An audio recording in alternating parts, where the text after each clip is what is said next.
بسم الله الرحمن الرحيم إنا نحن نزلنا الذكر وإنا له لحافظون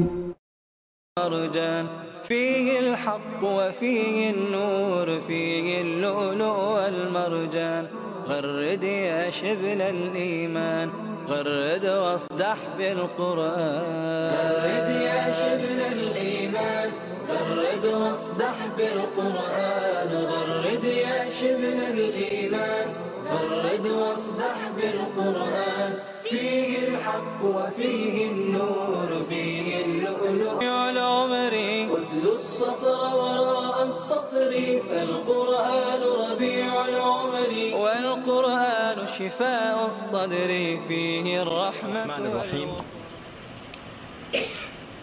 إن الحمد لله نحمده ونستعينه ونستغفره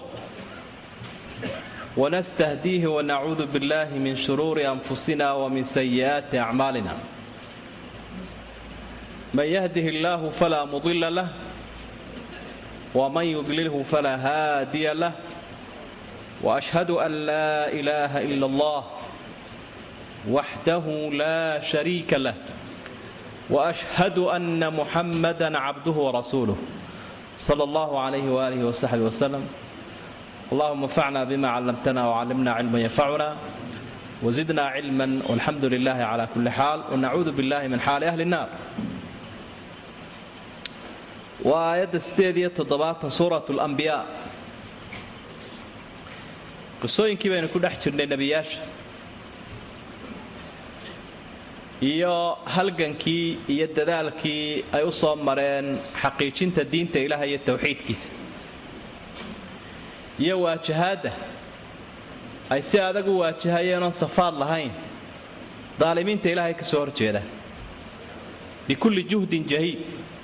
dadaal kastoo fara badan. qisooyinkan had iyo jeer qur-aanka kariimkaa uu ka warramayo waa min alicjaaz alghaybi fi lqur'aan. qur-aanka mucjisnimadiisaa dhinacyo badana. mucjisnimada qaarkeed waxay la xidhiidhaa xagga tashriica iyo sharci dejinta oo cidda kitaabkan ku eegaysa il run ah waxay arkaysaa sharciga uu dejinayaa inaan siduu sharciga u dejinaya cid kale u dejinaysaa jirin. tashriica kitaabka ka muuqanaya. dhinac kale icjaaskiisa waxaa ka mid ah inuu waxyaabaha qaybkaa ka warramayo, qaybkii tegey iyo qaybka soo socda labadaba, oo waxyaabo badan oo qur-aanku uu sii sheegu ka sii warramay ama nebi maxamedba uu ka sii warramay ayaa sideedii loo arkay. intoo lagu sharatamay ayaa la waxaas qur-aanku sheega u dhacaya iyo ma dhacayo. macnaa gaaladii baa yidhi ma dhacayo, muslimiintuna waa dhacaya intii aan sharadka la joojinin bahay. waa kii abubakar nimanka gaaladaa kula sharatamayay alif laam miim ghulibat الruum fii adna alard wahum min bacdi ghalabihim sayaglibuuna fii bidci siniin. nimankii reer ruum reer yurub waa laga adkaaday. waxaa ka adkaaday reer eeraan ilaa weligeedba legdankaasay ku soo jirteen oo xarbigaa iyo isriixaasi waa soconaya harina maaye. qur-aankii baa ilaahay ku tilmaamaya marka intii laga adkaaday reer ruum iyaguna dhowr sannadood gudahood ayay ku adkaan doonaan buu ilaahay. qur-aankii baa sidaa leh. dee waa kii abubakar yaqiinta uu ku qabo kalaamka ilaahay daraaddeed nimankii gaalada ahaa buu la shuruutamo dhowrkaa sana imisay noqonayaan. tiradiibuu la yaro seegay. markaasuu nebiga kula soo noqday markii dambe oo dabeedna nebigu waxau idhi dee u kordhi ilaan dhowrku waa 3 ilaa 9 waa tiro isdhimanoo ka bilaabmaysa 3 ilaa 9. marka waa icjaaska qaybiga ah wax soo socda oo dhici doona sidaasuu u dhacayaa. kalaamka ilaahay unbaa laga helayaa. ciddii kale waa saadaal. waxa laga yaabaa ugu dhowaan boqolkii intaa in markaynu eegnay siyaabaha caalamkan inooga muuqda sidaa arrintu ay noqoto waa odoros saadaalin wey kadalik wixii tagay maqan sida qisaskan aynu arkaynana icjaaska qaybiga buu kamid yahay quraanka waa waxyaabaha uu miisaanka ku leeyahay dhaabada ku yaan cid kale la iman karin yaa si go'an u oran kara waqtigaas uu dhacay waxa iyo waxaas anaha xaga taariikhda haddii aan qur'aan iyo xadiid sugan aanu sheegin si go'an cid u sheegi kartaa ma jirto waayo cidda si go'an u sheegaysa waxa looga rabaa sanad sugan baa laga rabaa sanad abtirsiimo waramayaasha ah yaa kugu yiri hebel baa silsilad noocaas waa inuu tiriyaa hebeladaasina waa inay yihiin qaar la wada fahmaya inay in looga qaateynaya in kale taasina lama hayo marka dabeetana waxa laga yaabaa waxaan markii la eegay inuu ahaa ciise dhalashadiisii ka hor bay koodhanayaan intaas saayay waxa ahaayeen dee dadkun bay xuurtaysteen isaga dhigaan aqoonyahanoo waxay og yihiin qofka yidhaahda ciise ka hor adigu xaggaad joogta xaggaad se ka heshay waxay ku odhanayaan adigu haddaa maxaad ku bedelaysaa dee keen waxaad ku bedelayso annagu kaasaanu keennay adigu dee keen mid kale ayay odhanayaan saasay ku aamusiinayaan marka icjaaska qaymigaa weeye qur-aankan qisaskan ku sugani waxay ka markhaati kacayaan kalaamka ilaahay inuu yahay waxay ka markhaati kacayaan nebi maxamed inaanu isagu la imanin calayhi salaatu wasalaam waxii samaawiya inuu ilaahay adduunyadan abuuray ayaa waxeedii hore iyo waxa daba bay noo sheegayaan ambiyada iyo ibtilaagoodii iyo imtixaankii tijaabada nolosha ay soo qaateen ay ku baasgareeyeen ay gudbeen ku guulaysteen baynu ku dhex jirnay midba wax ilaahay ku imtixaanayda ilaahay baa wuxuu yidhi wadaawuuda wa sulaymaana labadaa nebina iyagana xus qisadooda wadkur waxaad xustaa daawuuda wa sulaymaan waa laba nebi oo isdhalay id waqti xus yaxkumaani fi lxarf beer bay xukumayeen id waqti bay xukumayeen nafashat fiihi ay beertaa fasahaadisay daaqday hanamu lqowm qola ari ay lahaayeen wa kunnaa waxaanu ahayn buu ilahay yidhi lixukmihim shaahidiin garsoorkooda goobjoog baanu ahaa kamaan maqnayn buu ilahay fafahamnaahaa waxaanu qisadaa fahamsiinay sulaymaana nebiga laydhaa kii yaraaya ayaa dhacdada fahmay go'aan sidii sawaabku ahaa wa kullan labada nebiba buu ilahay yidhi aataynaa waxaanu siinay xukman wa cilma xikmad iyo cilmi wasakharnaa maca daawuud nebi daawuud waxaan u sahalnayba aljibaala buurihii yusabbixna way tasbiixsanayeen waayra maca ayr shimbiruhuna waa ku darayeenoo waa u jiibanayeen wa kunnaa faaciliin intanoo dhan annagaa samaynoo awood ilaahay ba ahayd wacallamnaahu nebi daawuud waxaanu barnay buu ilahay yidhi sancata labuus wax la xidho farsamayntii waxaasoo lakum idinka idiin sugnaaday qalab la xidho farsamayntii baanu barnay lituxsinakum min ba'sikum dagaalka iyo balaayadii aad maraysaan si uu idinka ilaaliyo qalabkaa la xidhanayaa fahal antum shaakiruun ma idin mahadnaqi buu ilahay yidhi mahadnaqadee wlisulaymaan ariix nebi sulaymaan waxaan u sahlay buu ilahay yidhi dabaysha caasifa iyadoo mid dhabanaysa oo si xoog la u soconaysa tajrii biamri amarka sulaymaan bay ugu soconaysa ila alardi dhulkii allatii baaraknaa fiiha dhulkii aanu barakaynay xaggiisoo shaama bay u soconaysa wa kunnaa bikulli shayin caalimiin wax walba annagaa og buu ilahay wa min ashayaaiin shayaaiinta qayb ka midana waxa mid baa ka mida shayaaiinta yaquusuuna lahu u quusaya sulaymaan daraaddii bay u quusayaan badda si ay jawharta xagga hoose u soo guraan wayacmaluuna waxay u qabanayeen camalan duuna dalik shaqooyin aan taa badda ahaynoo kalena way u qaban jireen sulaymaan wa kunnaa lahum xaafidiin annagaa ilaalinayna inay cid dureeyaan ama ay wax u geystaan anaa ka ilaalinayabaa ilahay waa saasoo waxaa halkaa aynu ka arkaynaa waxaa lagu imtixaanay labada nebi gaar ahaan sulaymaan awoodda iyo adduunka iyo aqoonta iyo imkaaniyaadka macnaa awood baa ilaahay uu siiyey ay ku xukumayeen jin iyo insiba sulaymaan gaar ahaan adduunna waa la siiyey fara badanoo uu haysto waxa kaloo la siiyey aqoon oo isaga iyo aabbihiiba aqoon baa halkan ilaahay uu ku fadilay oo ugu madna sheegtay imkaaniyaad arrimo badanoo la isugu hagaajiyey bay ahaayeen waxaa iska macruufa ummadaha intaa isla helaa inay dhan walba u ridaan gabadhii balqiis la odhanaya sulaymaan markii uu dee qoraalka u diray soo islaamtay waxa ay ka warrantay cidda awood hesha laakiin aan iimaan lahayn cidda aan iimaan lahayna awood caalamkan heshaa siday wax u gasho waxay tidhi ina almuluuka idaa dakhaluu qaryatan afsaduuha wajacaluu acizata ahliha adillatan wakadalika yafcaluun dadka wax maamulaa ee awoodda lihi markay meelo soo galaan way ku cartamaan afsaduuha markaasay cid walba baabi'iyaanoo wajacaluu acizata ahliha adilla dadkii casiisiinta ahaa ee waddankaa ku noolaa iyo acyaantiiba way kharaabiyaan taariikhda dadka awoodda lehee aan iimaanka lahayn sidaasaa lagu yaqaanaabay tiriye sulaymaankaasi waa laga yaabaa inuu noocaa yahay arrintaanu ina soo weerarin ma isdhiibnaa sulaymaan baa qoraal u diray arrintaanu ina helin waxaynu naqaanay cid kastoo awood lihi markay cid soo waajahday ka adkaato inay xagaafto intaanu haddaba sulaymaan sidaa inoo gelin ma isdhiibnaa ma u hogaansanaabay markay caynkaa leedahay waxay ka duulaysaa dee dadkii ay taqaanay aan miyirka qabin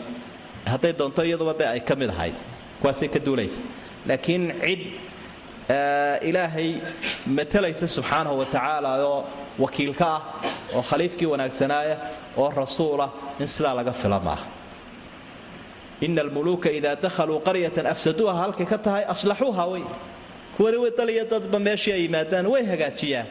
saana taariikhda ka markhaati kacaysa nebi maxamed iyo khulafadiisii iyo dadkii saalixiinta ahaa ee wax maamuli jiray taariikhda ka markhaati kacaysa meel marka ay tagaan siday u hagaajin jireen wakhayru shaahid waxaa inoogu filanma markhaati nimankii mangooliska la odhan jiray ama tataarka barigay ka soo duuleen dadkii muslimiinta ahaa way kharaabiyeen iska daa muslimiintu xataa kiristankii ruusiya iyo ruushka iyo jumhuuriyadihii ka shisheeyey iyo gaaladii ka shisheeysoo dhamay soo liqeen khilaafadii islaamkana waa kuwii riday muddo markii la isla falgalay dadka muslimiinta ah la joogeen waa kuwii ka soo islaamay dhinaca bariga iyo jumhuuriyadaha ruushka kuwii joogee tataarka ah way soo islaameen kuwii galbeedka iyo kuwii barigu kala kaan bay noqdeen kuwaas intay dagaalka soo wadeen dadkii muslimiinta ahaa ay la soo dhaqmeen kuwii barigu ayay ku soo islaameen waxay isu rogeen dad muslimiina muslimiintii ay kala guursadeen halkaasuu ku baaba'ay dagaalkii oo uu ku joogsaday intii galbeedkana laga adkaaday marka ummadda islaamku meesha ay xukunto ama ka taliso way islaaxiyaan ama ifsaadiyaan waxa markaa aynu taa uga jeednaa awoodan ilaahay uu siinayo iyo aqoontan ummadaha uu siiyo oo xukuma haddaanu iimaan hagaynin waxba ifsaadisaa adiga arkayo dee maanta dadka dimuqraadiyadda ku faana ee caalamka yidhaa awood baanu leenahay dowladaha waaweyn ee yidhaahda xorriyadda iyo sinaanta iyo cadaaladda iyo barwaaqada iyo waxaasaanu caalamka u horseedaynaa meelahay galeen ee ay weerareen bal eeguun dib uunu eeg intaad ka soo bilowdo afghanistaan ilaa ciraaq ilamaa intana ay yidhaahdeen magaca ula baxeen bariga dhexe bal siday u galeen eeg ayaxun baad moodaysaa inuu maray ayaxu waa kee maka sahlane aan doogga un daaqa dad iyo dalba way daaqeen waxaa la ugaadhsadaa ciraaq macnaha wajacaluu acizata ahliha adilla dadkii casiisiinta ahaa brofesaradii jaamacadaha iyo aqoon-yahankii hubka iyo khubaradii majaalaadka kala duwan aqoonta ku takhasusay sidoodaa gaar ahaan loo laayaa ama waa in la geeyaa meesha la doonayo ama waa in laga takhallusaayo la waayaa meel wal ay qabsadeenba nooca waaya laakiin awoodda iyo aqoonta wanaagsan ee iimaan hagaya waa noocan ee xusla xifsaa jiniinsi bay isu geynaysaa oo labadaba dhinaca fiican loo jahaynaya marka imtixaankii ilaahay uu ku imtixaanay aqoontii iyo awoodda reer daawuud dhinacan wanaagsan bay u isticmaalaan waa kuwa ka soo baxay marka cidda ummad hogaaminaysaa marka ay noqoto hogaamin wanaagsan mid ku hogaamiso diin leh waxa ay tahay ammaanta u badan bay leedahay ammaan ta u wanaagsan bay leedahay markay hogaamiyaan ee hogaamin fiican hogaamisana inkaarta u weyn bay leeyihin labada qaybood weey ya ha hogaaminta u liidata macnaha وداود وسليمان إذ يحكمان في الحرف قصدا هراء لبدا آيادود هراء أي كور رميان وحا يهيد أري وقت نبي داود يا سليمان لبا نبي وقت قاد شوقات يسدلي بهانين oo labadaba isku soo gaadhay xagga nebinimada iyo xukunka ayay isku soo gaadheen. wakhtigoodiibaa aribaa beer daaqay, beeruu ama raashin ama khudradi ka beernayd. labadii qof way u soo dacwoodeen, nebi daawud bay u soo dacweedeen. weliba ninkii dee beerta laga daaqay baa soo dacwooda wuxuu hi ariga ninkaasi leeyahay ayaa beerta idii daaqay. kii kale haddii uu weydiiyena dee wuu qirtay, waa runoo wuu daaqay buui. waxaan xukumay buuhi haddaba ninka beerta lahaa inuu ariga qaato, adiguna aad iska tagta dee ilaa arigaagii beer walaa la wareegay way isweydaaranaysaa. arigii bise u qaadanaya, adiguna iska tegaysa. inankiisii sulaymaanoo la joogaa yidhi aabba sidaasi aan ahayn armay ku wanaagsanta. ilaa nasiixa looga baahanya marka la toosinayo, ku xumee maaha waa toosiya. oo waa sidee buuhi sidaad sheegi lahayd? waxaan odhan lahaa buuhi ninkan ariga lihi mar hadduu arigiisii beertan daaqay, beertii ha soo beero, tacab ha u galo, ha soo beero, maalgeliyo, ha ku dadaalo. arigu markii uu daaqay halkay maraysay ha soo gaadhsiiyo. kan beerta laga cunayna ariga ha sii haysto, oo halkuu beerta ka maalayay ariga ha sii maalo. dabeedna goordhowto marka beertu halkeedii ay soo gaadho u kala wareeji, oo kana arigiisii u horkacaya dee ha kaxaysto, kanina beertiisii laga daaqay dee ha ku soo wareegay ilaa halkeedii baa loo soo gaadhsiiyey. intii horena muuqatanayne dee arigu intifaacsanaya, miduu cunay iyo miduu caana ka cababa. alxukmu maa qadayta buui, xukunku waa sidaa aad asiibta. sidaa weeye aabbo adaa hagaagsan buui. waa kaa ilahay yidhi fafahamnaaha sulaymaan, waxay ahayd arrin fahana. waxaa markaa halkaa ka muuqanaya ijtihaad bay ahayd. waxyaabaha qaarkoodna waa shay waxyiya oo rususha waxyi lagu siiyo, qaarna waa ijtihaad oo rusushuna way ijtihaadaan. siduu nebiguba calayhi salaatu wasalaam arrimaha adduunyada mararka qaarkood ugu ijtihaadaye, asxaabta qaarkoodna ay u tilmaamayeen uu ugu soo noqonaya rasuulku sala allahu calayhi wasalam. tan waxaa la mida mar labaad sida uu tilmaamaya xadiidka saxiixa ahi, ayaa laba dumara israacay oo laba carruura bay sitaan oo yaryar. ceel biyaabay tegeenay ka soo dhaansanayeen.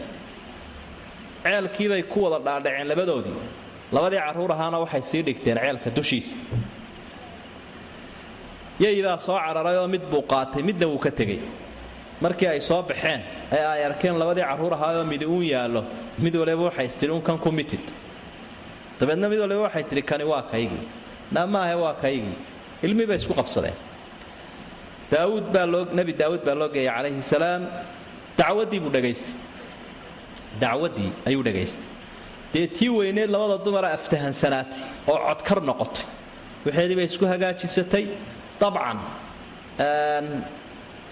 iyadii buu xukumay. tii yaraydna waa ay arag baanay ahaynoo waxbay ka tabatabasiisay, yar agnaan bay noqotay. agnaanku waa qofkaan codkarka ahayn. dee isaguna dacwaddii ile qaadigu wuxuu eegayaa dacwaddee tiibuu ugu xagafsiiyey. sulaymaan bay u yimaadeen ama meeshaba ka agdhowaa. isagiina wuxuu idhi sidaasi aan ahayn ayaan xukumi lahaa. labadoodii markuu arkay inay ku yar murugsan tahay arrintu, wax caddaynayna aanay jirin, ayaa wuxuu ka duulay qaraa'in inuu isticmaalo, calaamooyin inuu isticmaalo. dabeedna wuxuu idhi ilmahan unbaa isku haysataan keligii soo maaha? haa. kii kalena waa maqan yahay, imika kanunbaa la haya. haa. mindikeena haddaba waabaan idiin kala jaribe. nin geeliisii la qaaday falladhna ogole, nin gabadh ilmaheedii la qaatay falladhna iska ogole, dee aan idiin kala gooye mindikeena. tii weyneyd waxay tidhi tee karan mayna kala goo weeye dee noo kala goo. tii yaraydna waxay tidhi iyadu ha qaadatee u daa. wuxuu idhi taa ka naxday baa dhashay, tan nixi weydayna may dhalin. qariinadaasuu raacay, saasuu ku xukumay. markaa labaadna sulaymaan baa asiibay. waxaa la odhan karaa marka halkaa nebi daawuud calayhi salaam marka hore uu xukumayay dhacdadan, waxa uu istacmala alcadl almaxd, cadaalad baraxla ayuunbuu isticmaalay. cadaaladda unbuu maray. waxa uu isticmaalay sulaymaanna alcadlu maca albinaa'i waatacmiir, cadaalad dhisme iyo camiraade ay la socoto. oo kolkan uu yidhi ninkan beerta laga daaqay ariga ha qaato waa cadaaladii dabcan way isu dhigbayeen laakiin sulaymaan wuxuu doonay inaan meesha la faramarinine dhan walbana dhinacna lagu qadine laakiin camiraad iyo dhisma yimaado marka labada arrimoodna waxa wanaagsan alcadlu maca albinaa'i waltacmiir cadaalad wax wehelinayaan oo ay wax ku lifaaqan yihiin oo subag dheeraada leh marka sidaas daraaddeed baa ay noqotay faham siyaada ah waxaynu markaa ka fahmaynaa halkan qisadan mustafaadaadkeeda ka mid ah in xagga fahamka lagu kala dheerayo oo laga yaabo qofku isagoo fadli badanba in laga faham badan yahay nabi maxamed calayhi salaatu wasalaam markii uu ummadda sagootiyayay xajatul wadaac waxa uu yidhi balliquu cannii walow aaya fa ruba muballaqin awcaa min saamic war diinta iga gaadhsiiyo dad gaadhsiiya waxaaba laga yaabaa kulla gaadhsiiyey kii gaadhsiiyey inuu ka aqoon bato oo ka weelayn bato oo dee iminka a'immada mujtahidiinta ee cilmiga usuulka iyo qawaacidka aad u kala fiiqay waxaa laga yaabaa inay ka fiqi bataan asxaabi ama taabici soo gaadhsiiyey macnaha dhaxalka ay ka tageen wuu ka wen yahay dadaalkooduna waa ka badan yahay baa la odhan karaa asxaabi dhowr xadiiuun soo wariyey fa ruba muballaqin aw caamin saamic waxaa taa usii markhaatiya nabigu calayhi salaatu wasalaam xadiid saxiixabaa wuxuu ku leeyay wallahu almucti wa ana alqaasi wardadiihow ilaahay almucti isagaa fahamka bixiya dadka wa ana alqaasim aniguna cilmigaan idiin qaybinaya markaan cilmiga qaybiyo dee weelkiinna ilaahay baa kala duwaya buu leeyahy qofna weelkiisu waa weel weyn oo waafiyahoo cajaladiisu dee intee oo saacadood bay duubaysa midna in yar bay ku go'aysaa daqaa'iq ayay ku go'aysa asxaabtu waxay leeyihin maalin buu nebigu muxaadaruu noo galay 12 saacadood ah salaadii subax ilaa salaadii maqrib oo isku xidhiidhsan wuxuu ka warramay adduunyada bilowgeeda ilaa dhammaadkeeda waxaan uga jeedaa asxaabiga warinaya xadiidka wuxuu leeyahay axfadunaa aclamunaa ninka noogu cilmi badan ninka noogu xifli badan buu maalintaa noqday ila way ismasaxaysaaye marka 12 saacadood lagu dhaala dhagayso saacadaasaa laga yaabaa dadka qaarkood inay iska masaxdeen 12 nanistoba bal ka warran imanka oo salaaduunbaa loo tukanaya waxba la soo cuni maayo ta kalaa loo tukanaya saasaa la isugu bixiyey 12 saacadood maalintii ama 13 saacadood axfadunaa aclamunaa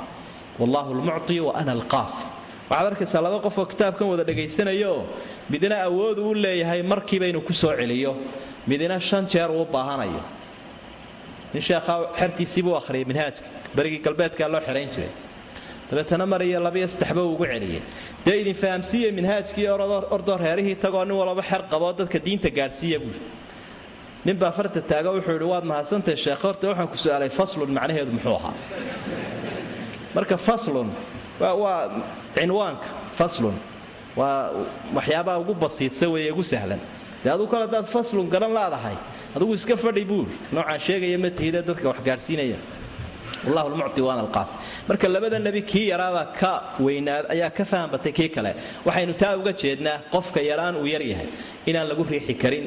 laakiin aqoonta uu leeyahay iyo fahamka uu leeyahay iyo cabqariyadiisa uun in lagu qiimeeyo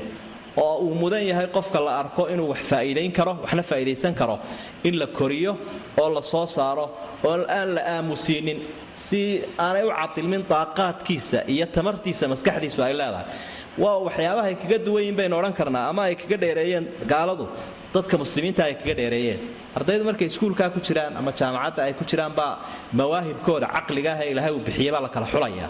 qofkii waa la eegaya qofka la arkay inuu aayad yahay ama khaariqadii xagga fahamka iyo aqoonta iyo maskaxda markiiba waxay isku dayaan in hore loo qaado oo qofkaa la sii daayo oo aan la caburinin halka innagana ay odhanayaan iska fadhiya ama fiilkiisii meel aan hayn oonu ku wanaagsanayn madaxa loo gelinayo halka aqoon badan ay ku cadilmayso waxa afraad aynu ka faa'iidaysanaynaa qisada arrinta aragtida fiqiga in lagu kala duwan yahay oo lagu kala bayri karo ambiyaduna way isku khilaaftay asxaabtuna way isku khilaafeen labada nebi masaladan xukunkeeda way ku kala bayreen midkoodna gefbu ku dhacay midna sawaabkiibu asiibay labada nebi wada ilaahay wuxuu tilmaamay sidii saxda inuu nebigani fahmay waxa markaa muuqanaya ikhtilaaf fi almasaa'il alfiqhiyya annahu mashruuc wa jaais wixii masaa'ilka fiqiga waa la isku khilaafi karaa asxaabta isku khilaafay ambiyadii baa isku khilaafay culimada isku khilaafaya laakiin waa inaan lagu kala tegin qofka ama waa in la qanciyaa hadduu qanci waayana waa in la isku qadariyaa oo la isku xaq dhowraa taasina wax jira weeyo dee cuquusha siday u kala duwan tahay fahamkooda u kala duwan yahay masaa'ilkiina lagu kala tegaya waxa aynu ka qaadan karnaayoo kale halkan qadiyada garsoorka marna daliil cad baa loo hayaa oo ku qotoma daliilka hadii la waayana waxa loo bayrayaa ijtihaad iyo nusuusta kale in lala dugsado oo calaamooyin la isticmaalo waxyaabo badan la eego markaa nabiguna calayhi salaatu wasalaam ijtihaadkaasi inuu jiro xadiidkii bukhaariye saxiixa ahaa min xadiidi camr ibn caas ayaa uu ku tilmaamaya waxa uu lahaa qaadigu marka uu dadaalo ijtihaad sameeyo intuu daliil waayo ee uu asiibo laba ajri buu leeyahay haddii uu gefana hal ajri buu leeyahay marka sulaymaan laba ajri buu helay daawudna hal ajri ayuu helay laakiin waxa ka horeeya qaadigaasi markuu qadaaga iyo garsoorka ehel u yahay weey hadduu iska soo kacay yahay midna qabsaday oo halkan meesha ka waageertay oo hadduu yoon aan aqoon lahayn xataa hadduu asiibo waa dambiile waxa kaloo taa tilmaamaya xadiidka sunanka ku sugan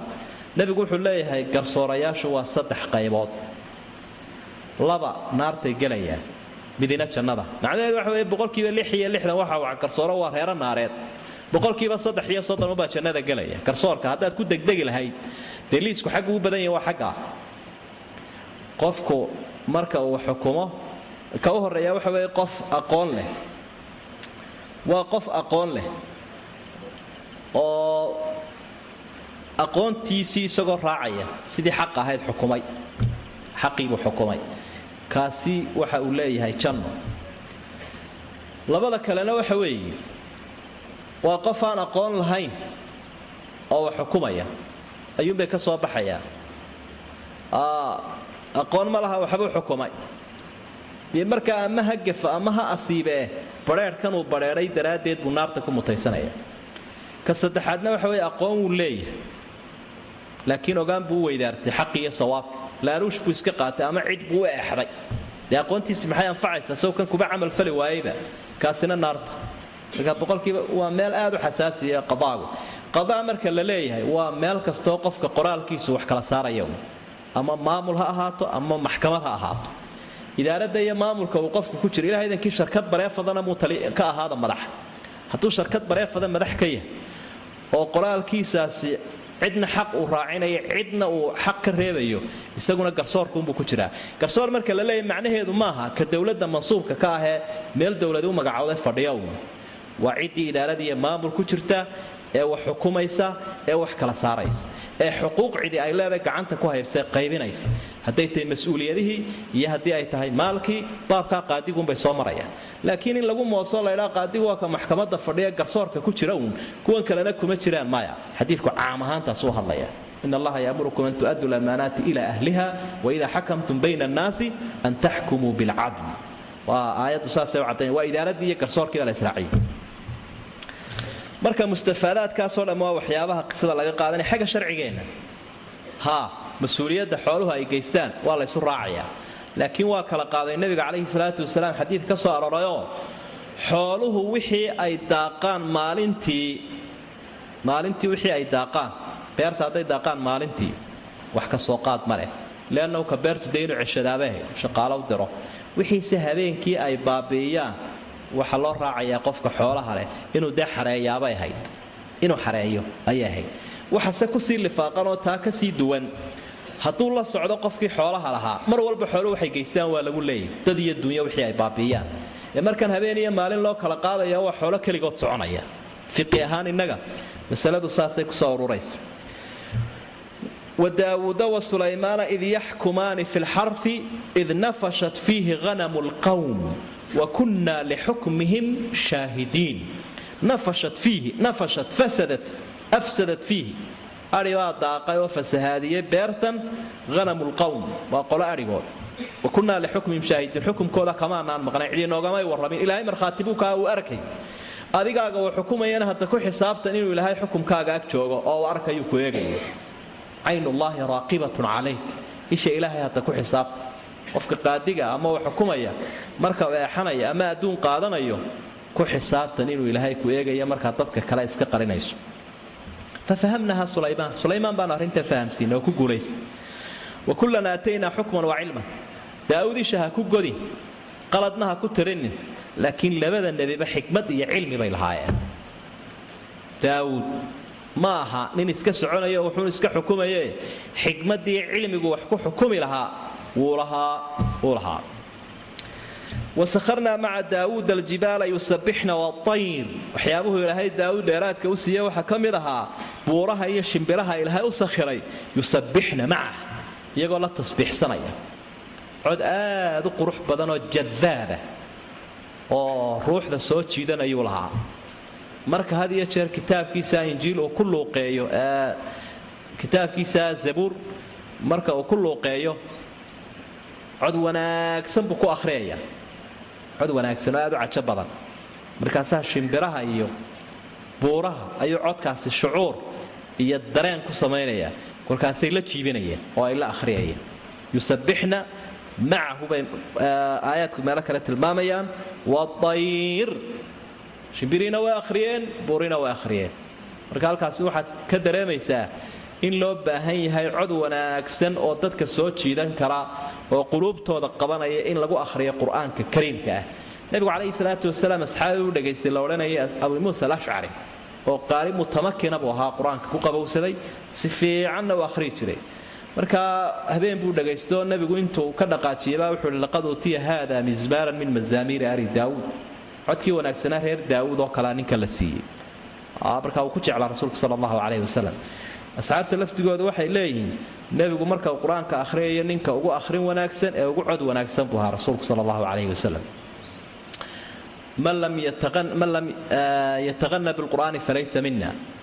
qofka aan qur'aanka si wanaagsan u akhriin luqad fiican ku akhriin naga mid maaha. aar xasana meel kunaa faaciliin. nebi daawuud baa markaa ilaahay uu sii waday dheeraadka uu siiyey iyo imkaaniyaadka iyo horumarka. wacallamnaahu sancata labuusin lakum lituxsinakum min ba'sikum waxaanu barnay sancadu waa farsamad. labuus waa wax la xidho qalab la xidho dagaalka laga xidho farsamayntii. xikmaduna waxay lituxsinakum min ba'sikum si dagaalka uga xidhataan waa diracbireedkii iyo qalabkan seefta iyo waranka iyo hubka laga gashado. iminkaba dee waa tan rasaasta laga gashado shay fire proof oo la iska celiyo wixii dabe soo dhacaya. marka lituxsinakum min ba'sikum si balaayadiinna ay idinka ilaaliso qalabkaas labuuskaas si ay dagaalka xabadda idinku soo dhacaysa idinka ilaaliso. marka halkaa waxaad ka arkaysaa diin iyo duunyo iyo maamul intaba ambiyadan way ku horumarsanaayeen oo ilaahay baa u sahlay. marka ummadda inaad diinta u hagaajiso iyo inaad duunyada u hagaajiso labada jeerba ammaan baad ku leedahay. macnaheedu maaha diintoo quraan dadka u hagaajinaya duunyadooda ima taalla aniga maaha. laakiin inuu qofku maamul qabto oo ummad uu ku hagaajiyo waxa uu ka heli karaya ajri aan meel kale laga heli karayn. khayru naasi anfacum licibaadi dadka ka ugu waxtar badan ayaa ugu khayr badan ee khayrun ula yeelan. marka horumar xagga xirfadda iyo farsamada ana nebi daawuud waa lahaa. tumaal buu ahaa. tumaalistiisii waxay keentay handasad cusub. ilaahay baa baray callamnaahu farsamo cusub oo berigii hore silsiladahan la iskaga dhigo hubka bahalo balballaadhan oo qofka ku culus bay ahaayeen oo aanu la dirgan karayninba. laakiin wuxuu ka dhigay qalabkan laga gashanayo hubka ku khafiifa oo fudud oo qofku si dhib yar ula jaan qaadi karayo isa suran. waqadirhu fi sard masaabiirta u farsamee baa la yidhi abwaasha isu hayso tilmaan ilaahay buu ku haystay oo waxa waa farsamo yaqaan. marka cilmiga maadiga ah ummaddu inay ka horumarto aqoon ay yeelato oo ummadaha kale kaga horaysa kaga maarmi karto kaafir iyo dabacararkii waa arrin waajib ah. ilaa inta muslimka imika lagu harowsanaya waa birtan iyo wadwadkeeda. الصناعات الحربية والصناعات المدنية qalabka bir laga sameeyo xadiid laga sameeyo ee dagaal iyo qalabka madaniga ah wax lagu camiro caalamka intaasoo gaaladu ay ka horumareen handasadeeda iyo engineeringkeeda intaasun bay nagu haystaa. laakiin intaa haddii lagaga mustaqil noqdo tee wax loo iibgeynay wax laga soo iibsanayaa ma jiro baahiyo markaa meeshii yaalaan. fahal antum shaakiruun ma idin mahadna qitam hadqa wali sulaymaan ar-riiha horumar baa ilaahay u siiyay sulaymaan tiknoolajiyada cidiba gaarin ba caalamka waxaan u sahlay dabaysha caasifa aad bay u dheeraynaysa quduwaha shahrun wa rawaahuha shahrun sii socodkeeda iyo soo socodkeeda waa bil iyo bil 2 bilood masaafad la soconayo ayaa maalintii ay gelinka hore iyo gelinka dambe saa ula sii dhaqaaqaysaa u soo dhaqaaqaysa caasifa macna way dheeraynaysa colkiisa iyo alaabtiisa iyo madaxdiisa iyo waxa dhan waxa u diyaarada oo la duulaya dabaysha waa kan ilaahay tajri bi amri isaga amarkiisa ku soconaysa yaa dabayl in laga qayliyo iminka gaaladu dabaylaha iyo cawaasiifta magac bay u sii bixiyaan duufaan hebel baa soo socda intay kari karaan waxa weeye inay yiraahdaan magacna uu leeyahay duufaankaasi ha la sii sajilo waa la sii qoro dadkana ha laga raro laakiin in la adeegsado ama la jiheeyo ama la yiraahdo war balan dhan uga faa'iideysana duufaanada lama karin laakiin isaga amraya nabi Suleymaan bi amri ila al-ardi allati barakna fiha dhulkii ilaahay u barakeeyay Ciraaq bay kala imanaysaa gaasoo ilaa Shaam soconaysa wa kunna bi kulli shay'in aalimin mar walba ilaahay wa 'allamnaahu wa kunna bi kulli shay'in aalimin wa kunna lahum xaafidiin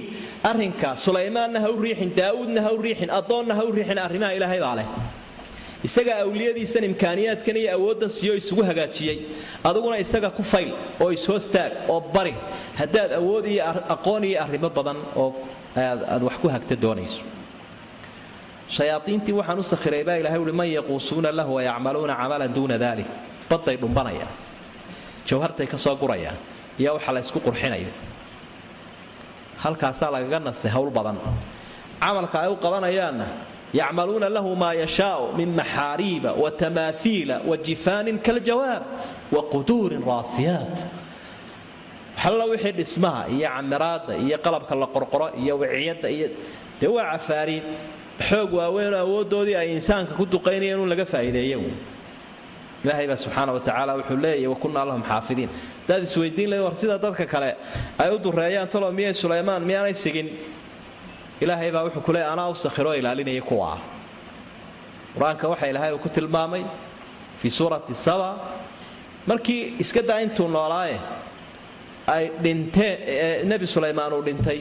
mudday hawlgalkii ku jireen oo jinaasadiisa iyo qolfoofkiisa halka taagan ayuunba la eeganayay ilaahay waa ka Suleymaan kursigii noo soo fuushan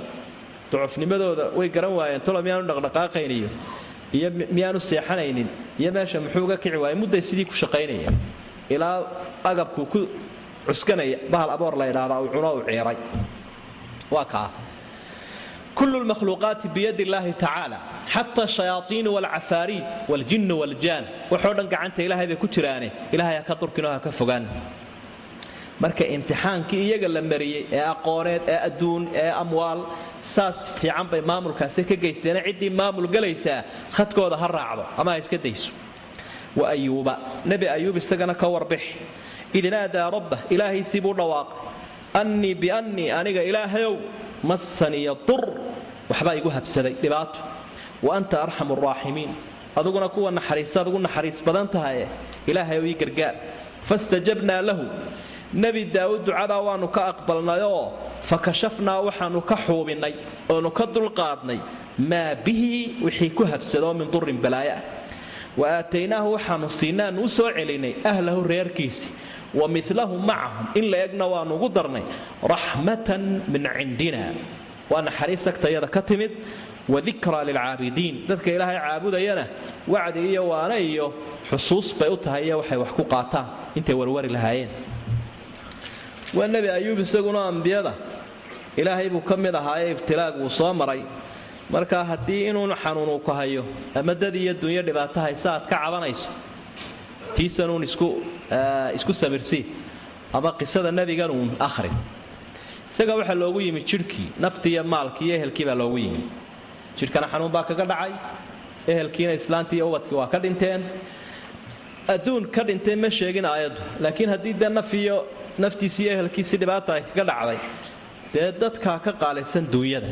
haduu xataa duuyadii waay dadkii uu nasku sheegay marka nabi ayub isaguna sidaas uu sabir ugu caan yahay suuratu saad ayaa ilaahay uu tilmaamay waxyaabaha wax ku sii kordhiyay inuu kamid ahaa shaytaanka oo shaytaanka laftiisu waswaas iyo moral xumo inuu ku sii abuuray kadibna ilaahay baa daweeyay وصورة سات كأخري كريس إلهي بعيل بيا أفري badhna cabalay badhna ku maydho sidii buu dabeetana ku caafimaado lagaga xugiyey dhibka ku dhacay nabigani waa dhib culus dabcan waxa aad ka arkiba karaysa nabi ilaahay waxa ka qaylisiiyay de ma sahlana nabi ilaahay wuxuu xajin kari waayay anni masan yadur ilaahay u dhib bay haystay iga dulqaado ilaahay walacawdu xajin kari waayay wax sahlan ma waa culus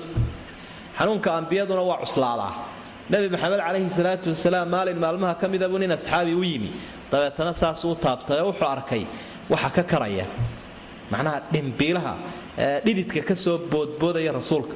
iyo xumadda iyo kaarka haysta ayuu yidhi aad baad u xumadaysantahay rasuul allah markaasuu yidhi laba ninoo idinka mida xumadda culus ku dhacda ayaa aniga isugu kay tagtay macnaha heer kulka labadaa qof ay gaari lahayn xagga xumadda aniga waa la ii labanlaabay buuhi xumadda cidiba cidda ay ka fadli badantahay bay ka balaayo badantay yumtaxanu lmu'minu biqadri iimaani kolba iimaankiisu intuu leegi imtixaankiisu noqonaya ilanka iimaanka yar haddii loo cusleeyo imtixaanka u waalanbe diintaba uu ka cararaybe waaya ina cidama alajr maca cidami albalaa nabigu waxa uu leeyahay ajriga u weyni balaayada u weyn buu weheliyaa ajriga u weyni balaayada u culus ayuu wehelinayaa waa kaa weeye marka had iyo jeer ambiyada imtixaankaa culus ugu soo maraa xagga jidhka mase wax sugan maaha daliilna leh mana qabata ambiyada waxyaabaha qisooyinka qaarkood ay sheegaan ama kutubaha qaarkood ay qoraan oo odhanaya waana laga yaabaa inay muntashir tahay oo dadkeenna taasi ay maaragtay iska yara xafidsan yihiinoo daawud waxa galay aad buu xanuunsaday oo markaasuu dabeetana jidhkiisii qulmayoo dirxibaa galay oo kolkuu salaada tukanayaabuu iska soo guraayo midhba meel ku raseeyaa dabeetana markuu tukado midh walba meeshiisa ku celiyaa markii dambuu dirxigii wadnaha ku dhowaaday ayuu ilaahay u qayliyey waxaa soo dirxiya xaggaad kaga soo xaadirisay nebiga macnaha cudur lagu karaahaysto ilaa heerkaa lagu qurumaysta ambiyada nuqsaan buu ku yahay cismadooda iyo dhowrsoonaantoodana ma qabto wax daliiloo loo hayaana ma jira waa qisooyin laga soo wariyay reer banu israa'iil qur-aanku inta uu sheegay waxa weeye ilaa waa qaybkana daliil sugan unbaa lagu rumaystaabayna qur-aanku intuu sheegay waa dhib culus oo naftiisii iyo ehelkiisii soo gaadhay isagii haddii naftiisii ay saa noqotay ehelkiisina waa ka dhinteen kolkaasaa dabeetna ilaahay ducadiibuu degdeg ugu aqbalay wa anta arxamu raaximiin saasuu yidhi waxaa kaaga muuqanaya halkaa idnaadaa rabba keligiibuu ilaahay u dhawaaqay cid kale kuma lifaaqin tolna uma yeedhanin cid kaleoo ilaahay uu la baryayna ma jiro waa ilaahay keligii waa sida looga baahan yahay qofka ibtilaysana imtixaaman islaan aleela sidata iyo oday foox ku ridaya iyo mid tusbax dheer sita intaba iska dhaaf ilaahay keligii bari haddaad isdawaynaysana dariiqo sharciya ayaad isu dawaynaysaa oo dhakhaatiirta caadiga ah iyo qur-aanka iyo ducooyinka ayaa la isku akhriyaya laakiin sidan khuraafaadkaee dadku marka cudur uu ku dhaco meel liidata ay ula kacayaan oo laga yaabo inay balaayo kusii dhacaan maya annii masan yadur u adabsanaya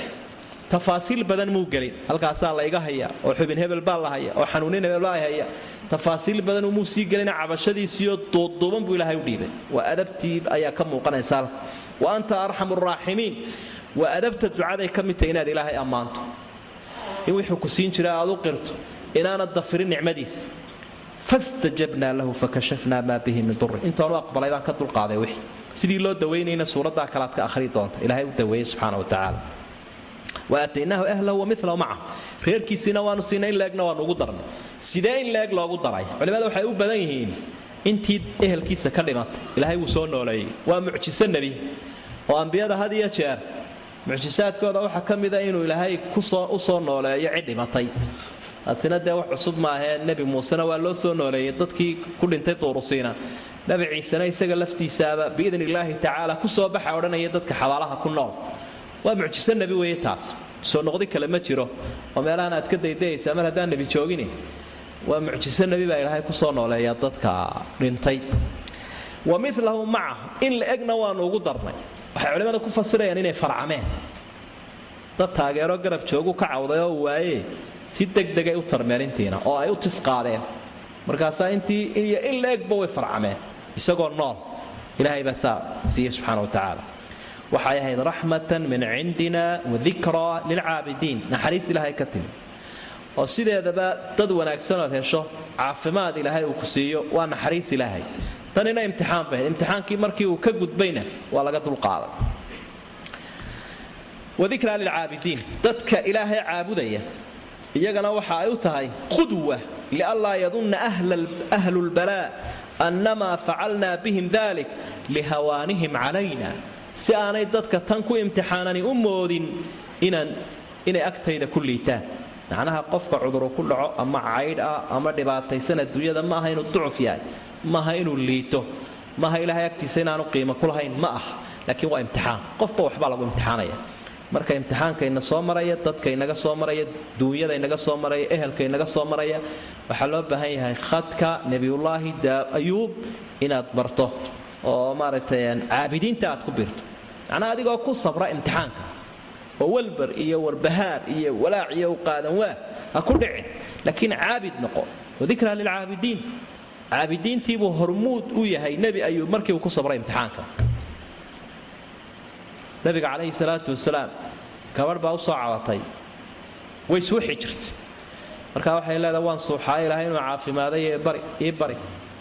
marka wuxuu yiri laba kala dooro janno toosoo lagugu bushaareeyo suuxdinta ku yeelato iyo inaan ilaahay ku weydiiyo caafimaad oo dee caafimaad lagu siiyo oo dee markaa waxaabay noqonaysaa mid loogu bushaareynaya tan kalena dee waa bal weeye oo labada dadka kalunbay daal la mid ilaahay jannadaasaan may doonayaa ee xanuunkan iska xijisan bay tii dee waan iska xamili haddaa kol haddii xanuunkaba janno lagu helayo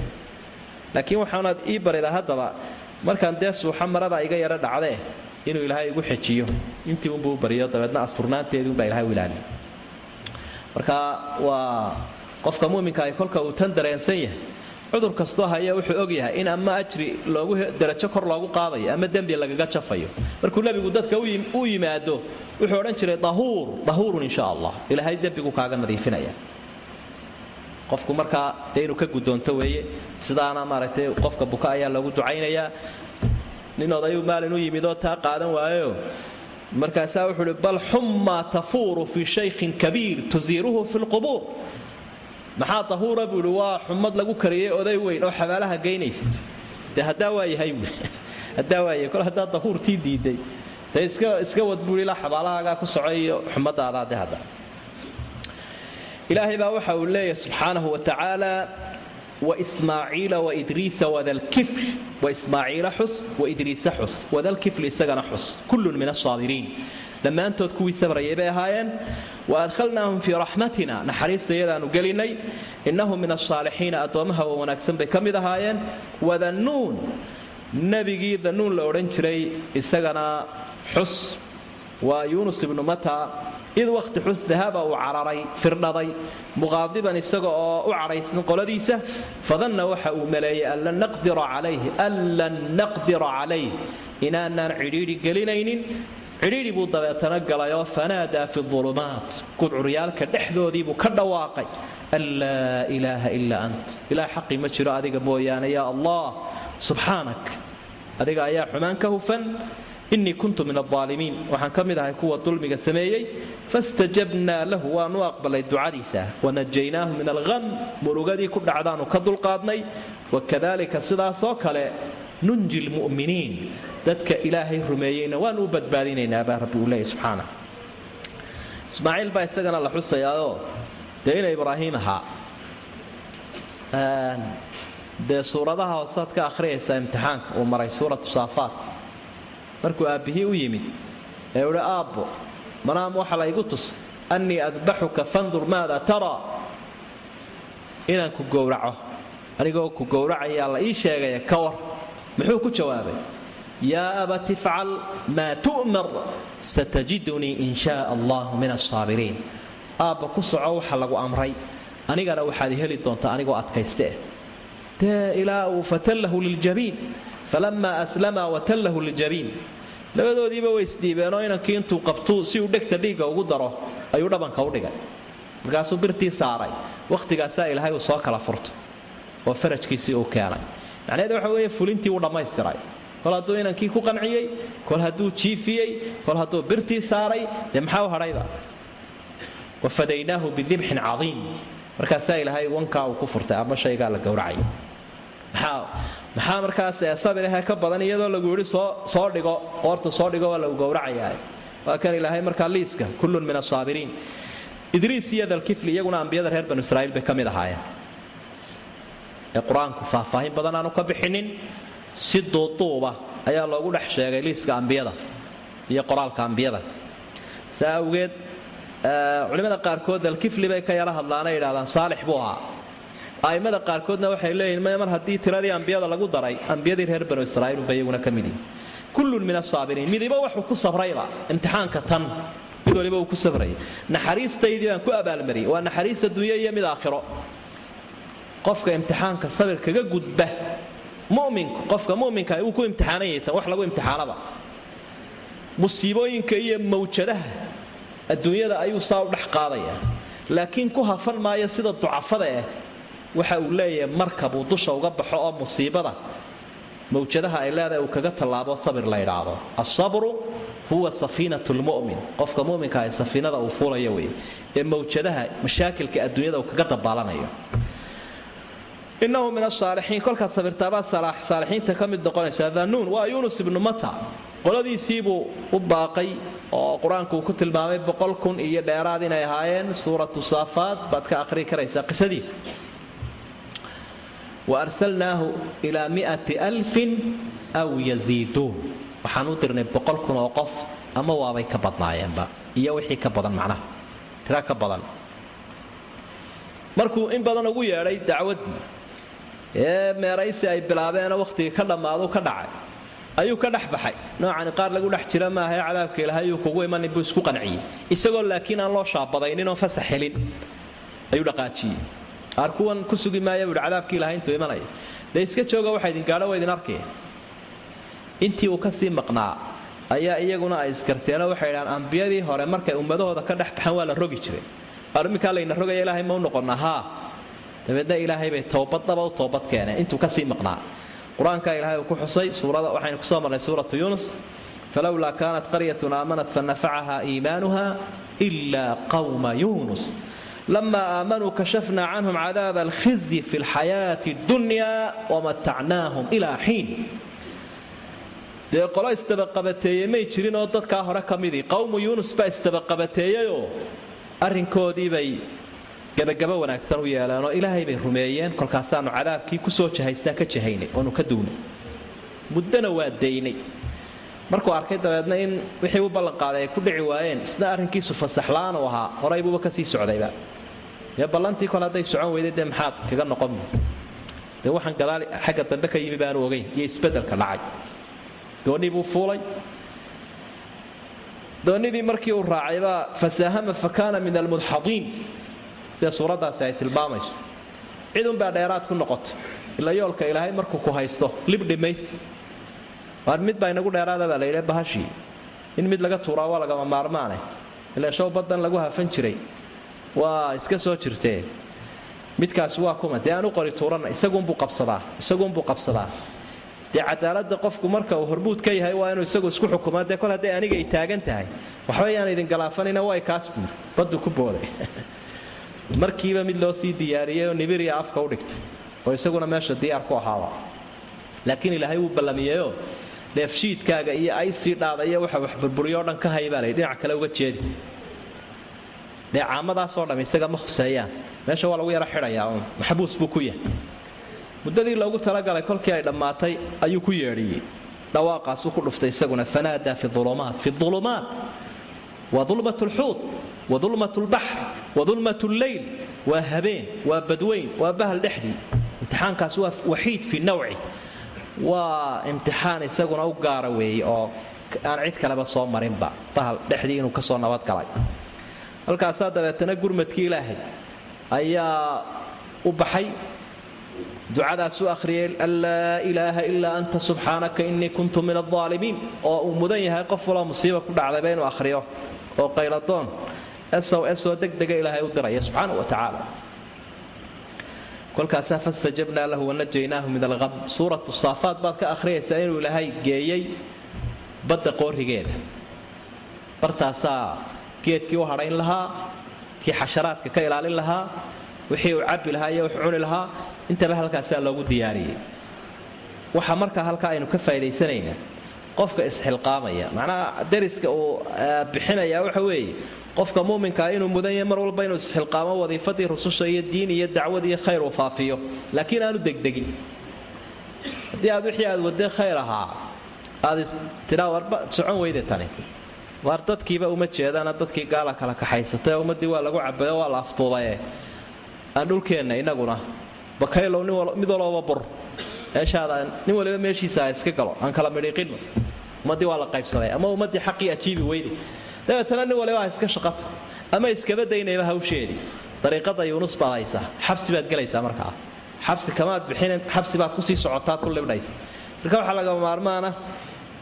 ama dadku ha ajiibaan ama ay ajiibin laakiin adigu amaanad sidaaye amaanada inaad dabar ballaaran u yeelato u sabirto imtixaankeedana xamisho midhaha iyo natiijadana Ilaahay baa haya xilkunaad gudato waa qofkii dacwada iyo diin isu xilqaamaya oo tabcan qof wala muuminana waajib bay ku tahay taasiye wadiifadii rususha qofka haya wuxuu haya shaqadii u qaalisanayd waxa